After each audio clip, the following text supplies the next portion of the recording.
తెలంగాణ టీడీపీలో. Okay sir, Jaganmohan Reddy గారు silent మోడ్లో ఉన్నారా? ఎందుకు ఎక్కువగా బెంగళూరులో ఈయన మకాం వేస్తున్నారు? వైసీపీ ఈ కోర్ టీం అంతా కూడా ఎక్కడికి పోయింది? అరెస్టుల భయమా, లేకపోతే వేరే ఏమన్నా వ్యూహాలు రచిస్తున్నారా? ఇది పెద్ద ఎత్తున జరుగుతున్న చర్చ. రెస్టా అని చెప్పడం చాలా కష్టం. ఓకే, ఇప్పుడు కమ్యూనిస్టులాగానో లేకపోతే ఇంకొన్ని ప్రజా సంఘాలలాగానో ఎలవేళలా సమస్యల మీద లేవనెత్తేసి ధర్నాలు చేసి అవి చేసి అంత హడావుడి పడక్కర్లేదు.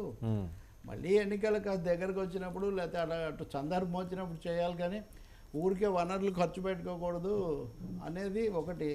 రెండోది ఎవరు పెట్టాలి? ఇప్పుడు వైసీపీలో ఎదురు డబ్బులు ఏ ప్రయాసాలు కోర్చి పని చేసేవాళ్ళు ఎంతమంది ఉన్నారు? ఎక్కువ మంది లేరు. అవును. అలాంటి అవకాశం కూడా జగన్ ఆలోచన ఏంటో ఆయన ఆచరణ ఏంటో ఏం చేయమంటారో ఎవరికి చెప్పలేదు. అంతకుముందు అన్ని సకల శాఖ మంత్రి అనిపించుకున్నటువంటి సజ్జలేమో ఇప్పుడు కనిపించట్లేదు. ఎందుకు ఎక్కడున్నారో అదంతా వేరే చర్చ. కారణం ఏదైనా కానీ అప్పుడు సలహా ఇవ్వకపోయినా సన్నిహితంగా ఉన్న అజయ్ కల్లం లాంటి వాళ్ళు కూడా వచ్చేసి అసంతృప్తిగా బయట మాట్లాడుతూ ఉన్నారు.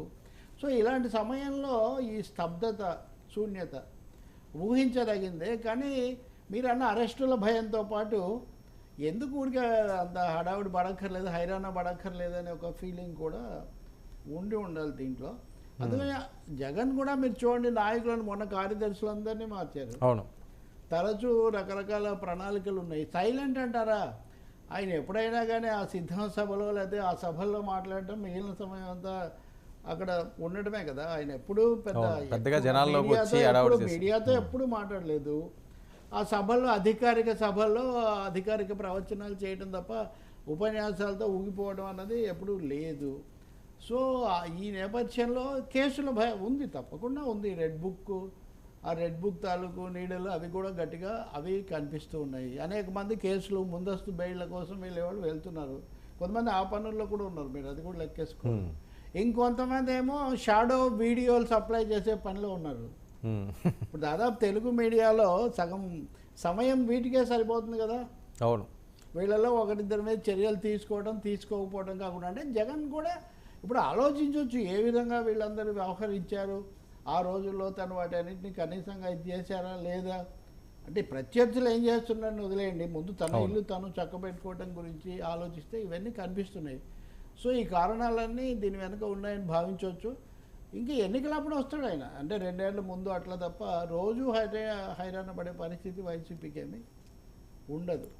ఇంకా మిగిలిన వాళ్ళు అంటారా ఇందులోనే ఉండడమా, పార్టీ మారడమా అని ఇలాంటి లెక్కలు చేసుకునేవాళ్ళు చేసుకుని ఉంటారు. ఇన్ని కారణాల వల్ల వైసీపీ శిబిరంలో కొంత స్తబ్దత ఉన్నమాట నిజమే. కాకపోతే ఈ రెడ్ బుక్ తర్వాత టీడీపీ స్థానిక నాయకులు వాళ్ళకు మధ్యలో జరిగే ఘర్షణలు అనివార్యంగా కొన్ని చోట్ల ఆ దాడులు వాటిని ఎదుర్కోవటం కోసం అక్కడ స్థానిక పరిస్థితులను బట్టి బయటికి రావడం, కొంతమంది ఏమో కేసుల్లో ఆధారాలు దొరకకుండా చూసుకోవటం, ఇట్లా రకరకాల పనుల్లో ఉన్నారు. మీరు అన్నట్టుగా అరెస్ట్ మధ్యలో ఉన్నారు వాళ్ళు.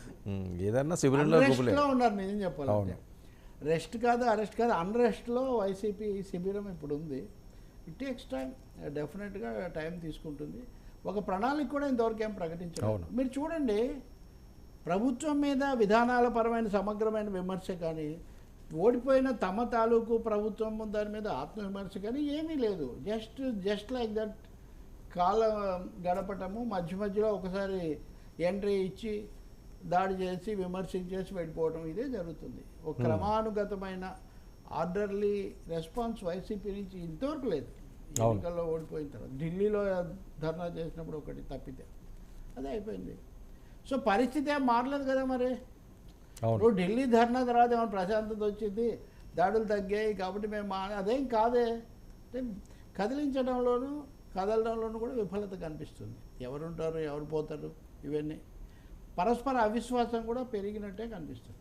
సో శిబిరంలో అయితే గుబులుగానే ఉంది. పోయిన తర్వాత అది ఎప్పుడూ ఉంటుంది కదా, గుబులు అనండి, సెగలు అనండి, దిగులు ఒకటి ఉంటుంది తప్పకుండా. గుబులేమో కేసులు, రెడ్ బుక్, ఈ సమస్యలు ఇవన్నీ. మూడోది వీడియోలు, టీవీ ఛానల్స్ ఎప్పుడు ఏది బయటకు అదొక సమస్య. సో ఇదంతా ఉంది కాబట్టి దానివల్ల వస్తున్నటువంటి శూన్యత ఇది. ఈ సమయంలో జగన్ స్వతహాగా ఒక నాయకుడిగా ముందుండి ఇవన్నీ లేవనెత్తి రోజు ఇంటరాక్ట్ అయ్యి అది కాదు కదా. ఎప్పుడో యథాలాపంగా ఒకసారి వచ్చి మాట్లాడటం, మళ్ళీ వెళ్ళటం, అంతవరకే. పైగా మీడియా కూడా ఆయన ముఖ్యమంత్రిగా ఉన్నప్పటికంటే ఇప్పుడు కొంచెం ఎక్కువ పబ్లిసిటీ ఇస్తున్నట్టుగా ఉంది, నెగిటివ్గా పాజిటివ్గా. కరెక్ట్. అపోజిషన్కి ఎప్పుడూ వస్తుంటుంది కాబట్టి ఇప్పుడు ప్రత్యర్థులు కూడా ఆయన ఏదైనా మాట్లాడితే చూపించి దాని మీద విమర్శ చేస్తున్నారు. వాట్ హ్యాపెన్స్ చూడాలి. ఇంకో 6 నెలల వరకు ఏం పెద్ద నాటకీయమైన పరిణామాలు మీరు చూడలేరు. అయితే క్షేత్రస్థాయిలో ఇలాగే ఉందనుకోకండి.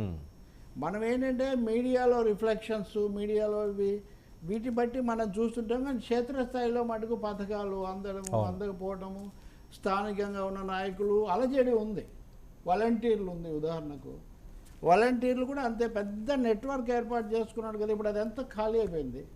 2 నెలల నుంచి జీతాలు లేవు. సచివాలయాలు ఏం చేస్తాయి అనే సమస్య ఉంది. ఇప్పుడు ఉద్యోగులకు సంబంధించిన అంశాలు కూడా కొన్ని వస్తున్నాయి. కాబట్టి క్షేత్రస్థాయిలో కానీ ప్రభుత్వ కార్యాలయాల్లో కానీ ఆలోచనలు ఉన్నాయి. రాజకీయంగా వైసీపీ కేంద్ర కార్యాలయమే అసలు కార్యాలయాన్ని కూడా తన ఇంటి నివాసానికే మార్చుకుంటారని కూడా మనం విన్నాం కదా. అసలు ఊహించలేనిది కూడా ఎవరు అలా ఆ రకంగా మారుస్తారండి. అంటే ఊహించలేనిదంటే ఇంకా వేరే యంత్రం. నేను చెప్తున్నాను కదా, వ్యయ ప్రయాసాలు ఎందుకు అని ఒక ధోరణి. మళ్ళీ ఖర్చు కొద్ది దూరంగా ఉంటున్నారు.